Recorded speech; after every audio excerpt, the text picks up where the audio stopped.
अस्सलाम वालेकुम दोस्तों। जब भी हम घर बनाते हैं तो दो अल्फाज बहुत सुनने को मिलते हैं, एक ग्रे स्ट्रक्चर, दूसरा फिनिशिंग। लेकिन अक्सर लोगों को मालूम नहीं होता कि ग्रे स्ट्रक्चर और फिनिशिंग में असल फ़र्क क्या है। आज की वीडियो में एक सिविल इंजीनियर आपको सिंपल और प्रैक्टिकल अंदाज में मुकम्मल गाइड देगा।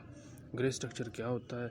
ग्रे स्ट्रक्चर घर की बुनियाद कंस्ट्रक्शन होती है जिससे घर की मजबूती मुकम्मल हो जाती है। ग्रे स्ट्रक्चर में शामिल foundation, brick machinery, RCC column, beam, slab, staircase, basic plaster, concealed plumbing और इलेक्ट्रिकल पाइप शामिल होते हैं। इस स्टेज पर पेंट नहीं होता, टाइल्स नहीं होती, डोर्स एंड विंडोज़ नहीं होती।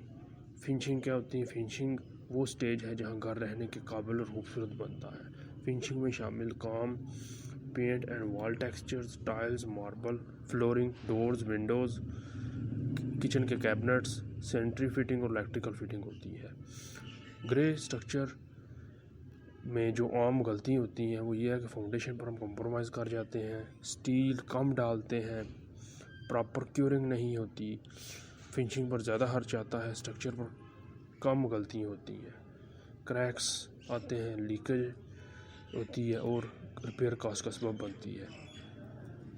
अगर आप घर बनाने का इरादा रखते हैं तो ग्रे स्ट्रक्चर फिनिशिंग का फ़र्क समझना बहुत ज़रूरी है। वीडियो अगर आपको पसंद आए तो लाइक करें, शेयर करें, चैनल को सब्सक्राइब करें।